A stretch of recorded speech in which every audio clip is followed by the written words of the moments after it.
I don't know about you, but as I read through this section of scripture, I can almost sense a coming storm.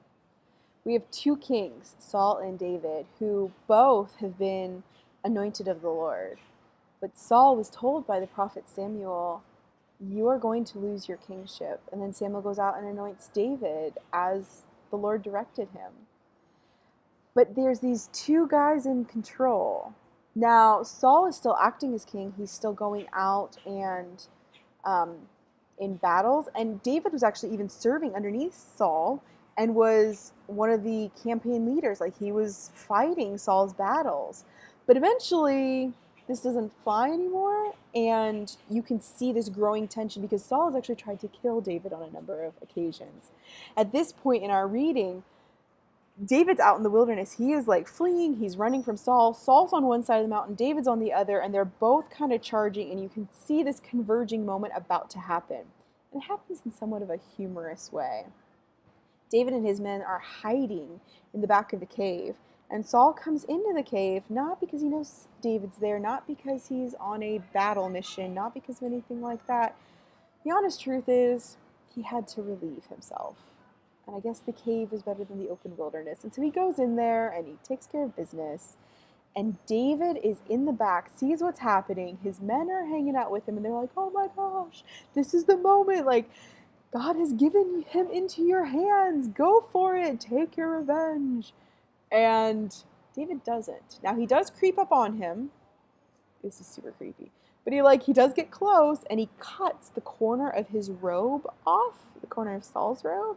And then Saul finishes up and leaves. Must have walked a good distance because then David leaves the cave and says, look what I have. I was close enough to kill you, but I didn't. Stop pursuing me. Like, I'm not bent on harming you. If I wanted to harm you, I could have, but I didn't.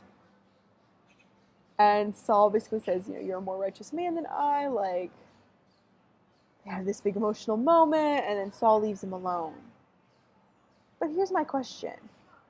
What would you do? I think there's so many times we just want to get revenge and we want to just take our moment. This was such a hand-given moment, like, oh, it's right there. And was that the Lord, or was that just human nature? Or like, what was it? And yet David says, I will not touch the Lord's anointed. I am not going to go after him because he had still been anointed of the Lord, and I don't know when that runs out. I'm not going to be the one to take it. You see, David trusted in God, trusted in God's timing. He wasn't going to be the one to say, I'm going to make things happen on my own. God can take care of his business. God can take care of timing.